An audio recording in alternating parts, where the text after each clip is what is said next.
What's going on, everyone? It's your guy, Cole Jackson, back here on Two Guys Watching Football with the Baltimore Ravens 2022 training camp preview. It's here, folks. Baltimore Ravens football is finally back today, July 19th. Rookies report. Next Tuesday, the rest of the team will report. So I thought, what better way to start? Let's talk about some of these rookies. Let's look through. We spent so much time kind of analyzing them as prospects, talking about their college tape, what they're going to bring to the Ravens. What I want to do is kind of shift the lens and really take a forward look at what's their expected role this year on the 2022 Ravens.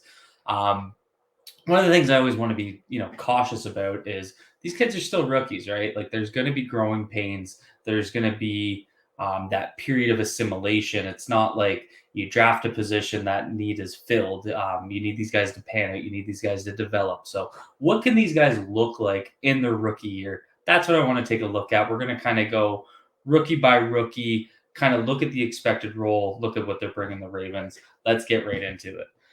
So obviously, I got up on here, just our draft class. We'll go one by one, starting with the first of the first rounders, Kyle Hamilton, safety out of Notre Dame.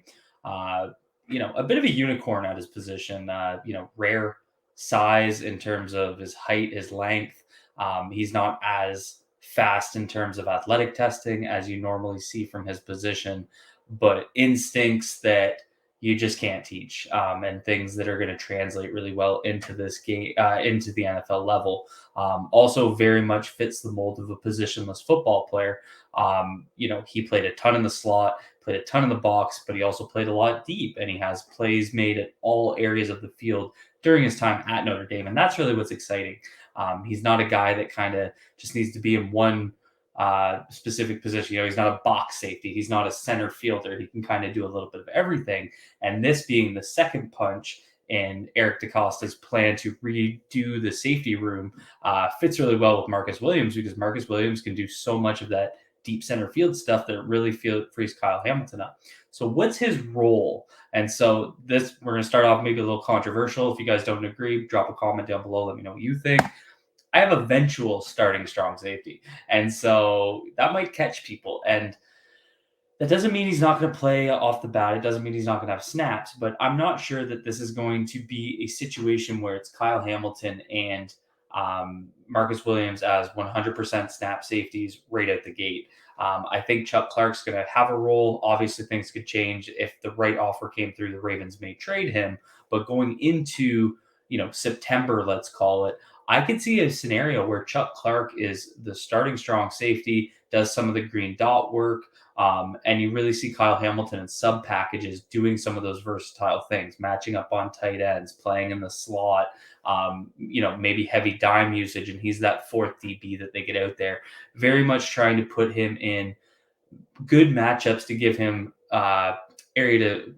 areas to succeed in. I don't see that as a bad thing. I think people would be disappointed seeing our first round pick not quote unquote starting, but it reminds me of a Mark Andrews situation. He doesn't start a lot of games, but he plays high leverage downs, and that's really what I see with Kyle Hamilton. So maybe not high quantity of snaps, but high quality snaps. That's kind of what I see out the gate for Kyle Hamilton. I just see Chuck Clark maintaining a role. If you guys disagree, drop a comment down below. Moving on to our second first-round pick, Tyler Linderbaum, center of Iowa, a guy I had a lot to say about. Didn't see the Ravens taking him. He doesn't fit their mold in terms of the type of center that the Ravens, or should I say type of offensive lineman. It's not just center, but also center. Usually they prefer their centers, 6'4", 315, and they drafted a guy that could, be about 295. I think he played around 290 at Iowa. Zone safety, they run a gap scheme. Just a lot of things that didn't fit. They clearly see more. They saw more than I did. I'm looking forward to it. His role, let's not overcomplicate this. He's going to be a starting center. It was kind of Patrick McCurry's spot. John Harbaugh said that before the draft. McCurry's our starting center. They drafted Linderbaum with the pick they traded for Hollywood Brown. He, in OTAs, he was their first unit center. All good things coming out. You're hearing all the things you want to hear. Good snaps, good communication with Lamar Jackson. You haven't heard any hiccups. That's what you want to see. I think there'll be some early struggles while he deals with the power of the NFL game. to be expected. We'll see how the scheme and the play calling kind of adjust. Maybe we see more zone and less gap. It's going to be really interesting, but cut and dry starting center. He's a center only prospect. I expect him to take the reins from day one, and this is a guy that might start 10, 15 years for the Baltimore Ravens. So bringing stability to that position is exciting. Moving on to the second round, David Jabo, edge out of Michigan. Obviously, he's coming off the Achilles injury he suffered at his pro day. They're looking at a bit of mid-October, late October, mid-November return. Honestly, even before, say he was coming in healthy, I always saw him as a rotational rookie anyway. I expect him to, if he gets back at this time, he's going to play a lot of pass rush downs, more of that third down role where he can come in and spell off and just get after the passer. And I think that puts him in a really good position to just do what he does best right now. He has a lot of areas in his game he needs to work on, his run D, using his long arm, all those sorts of things. He doesn't get a training camp to do that. It's really unfortunate. That first training camp for rookies is huge. So if he is able to get himself back on the field October, November, I think he's just going to be in a rotational role, pass rush duties, real simple. Just tell Jabo, get out there with Owe, create the Nigerian nightmare and just get after that quarterback. Moving on to the third round, Travis Jones, defensive tackle out of UConn. Signing Michael Pierce made this pick really interesting. I don't see Jones as just a one tech. I think he can play some three tech too. But when I was watching Michael Pierce's film with Minnesota, he played a lot of first, second down, and then they bring in a third down guy. I really wonder if that could be Jones's role as being that kind of pass rusher from the one tech early in his career. Again, I think it puts him in a good position to do what he does really well. He does have good run D skills, but I really like what he can develop as a pass rusher, and the Ravens are dying to get that interior pass rush. So you're bringing him on obvious passing downs, keeping him fresh, letting Michael Pierce play the early downs, focusing on run stuffing, eating up blockers. I think that would really put them in a good rotation. I also think he could play some three tech, where maybe you have a wider defensive line. You have two techs, a two tech, a three tech, rather than just having a guy over the center. But I really see him in a pass rush role out the gate. So it's going to be really interesting to see how that goes. I'd also add that, Matabike is a really good run defender, has really developed there. So I just see Jones as that kind of pass rush guy where they're going to get him out there as a rookie, keep his role simple, and just get him after the passer. Moving on to the fourth round, one of my favorites, Daniel Fellaille, offensive tackle out of Minnesota. Simple one here. He's going to be a developmental tackle in year one. I know a lot of people are pushing to see him start. They might see an Orlando Browns Jr. situation where he starts after the bye week. I'd be surprised. I love him as a prospect. I think he has a lot to develop. He has ungodly size and athleticism for that size. So he has his ceiling is sky high. But I really think he needs that full year in an NFL room, NFL weight room, all those things to kind of put it together and then come out and compete. That's what I like about getting Morgan Moses, guys like Juwan James, guys that can kind of stabilize the tackle position and allow Fellaille to really develop and get to a position where he's ready to go and kind of pay off long term.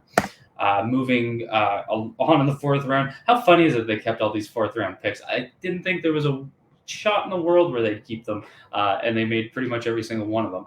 But we got Jalen Armour Davis, cornerback out of Alabama. I really see him as the developmental outside cornerback, the guy that kind of replaced what Anthony Averett was when he came in.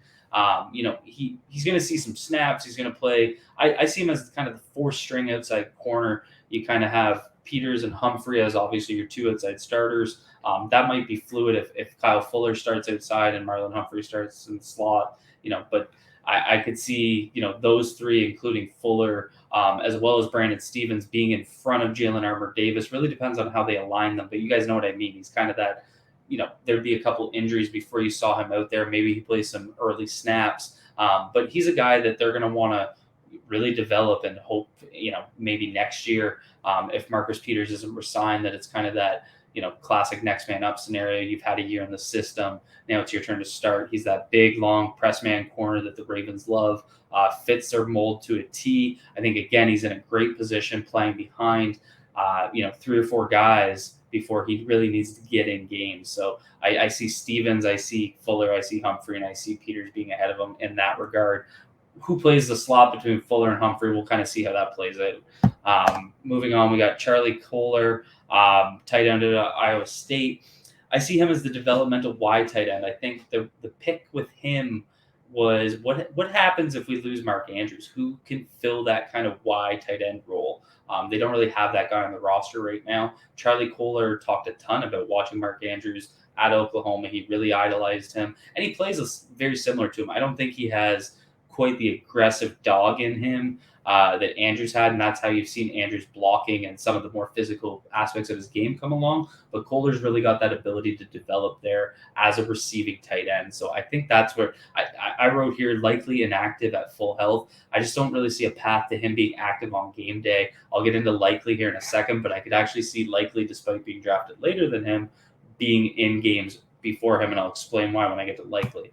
Next, we have Jordan Stout. I'll keep it simple here. Starting punter, all-pro upside. If you're drafting the punter early and he's the first punter taken, he's going to have that all-pro upside in their eyes. Let's not complicate this one. He's going to start. There's no competition. Sam Cook's coaching him. But I am excited to see that dynamic, and I'm also really excited to kind of watch the field goal unit with him as Justin Tucker's new holder. He's had Sam Cook his whole career. Luckily, we got Sam Cook on the field every day showing him the ropes. Next, we have Isaiah Likely. So let's get into that. So I have UF move tight end, the 2019 Hayden Hurst role. There's been a ton of discussion about Likely as a receiver, as a tight end. I put Hayden Hurst role because if you guys go to Hayden Hurst snap numbers in 2019, he played wide, he played in the slot, he played as a tight end, he played as an H-back, all that good stuff. I see them taking exactly what they did with Hayden Hurst and saying, Isaiah Likely, you're our guy. So I see him kind of as the third tight end. I see Andrews as kind of your starting Y. You got Nick Boyle as your blocking tight end, and then Likely as your move tight end. And there's three very versatile skill sets that can kind of play out together. And then I see Kohler just fitting in behind him because I think Likely brings a more diverse skill set in terms of what they could ask him to do. If you go watch his tape, you see a lot of stuff of him on the move. He's also a much better blocker than Kohler is at this point. So that's why he fits that UF role that the Ravens use really well. You saw Pat Ricard do a lot of that work last year because they didn't have a move tight end. They go out and they draft Likely. I see them just sliding him right in there. Moving on, we got Demario Williams, slot corner out of Houston. Very similar situation to Jalen Armour Davis because they have Brandon Stevens, they have the two outside starters, and they brought in Kyle Fuller. It puts not only Jalen Armour Davis, but Demario Williams in this comfortable position. He can now develop a little bit. Doesn't need to be the starting slot corner and fill Tavon Young's shoes. So he's kind of that third string corner. I think you'd see, a Humphrey / Fuller and a Brandon Stevens on the field at the slot. In the slot before him, maybe inactive early. I think he's going to carve out a nice role on special teams. He's just got that guy. He's got that dog in him. So it's going to be interesting to see how that plays out. But that's really what I see from Demario Williams early in his career. And then we got Tyler Beatty, running back out of Missouri. I see him as kind of a special teamer, third down running back role this year. It's going to be really interesting. There's been all that talk yesterday about, is J.K. Dobbins coming back? And, how does Beatty fit into that? You still have Justice Hill kicking around. But I really see, I didn't see a guy that's going to come in and be a between the tackle runner, but I could see him carving out a really nice pass catching role. If he improves his pass protection, I think he could really be a third down running back. And then also carve out a special teams role. So there it is, folks. So do a pause, read through them. This is kind of the expected roles that I have for your 2022 Baltimore Ravens rookie class going into the season. But I want to know what you guys think. Drop a comment down below. Let me know what you think. Was I too hard on Kyle Hamilton? Am I out to lunch? Drop a comment. Let me know. As always, be good to yourselves. Be good to each other. Peace out, everyone.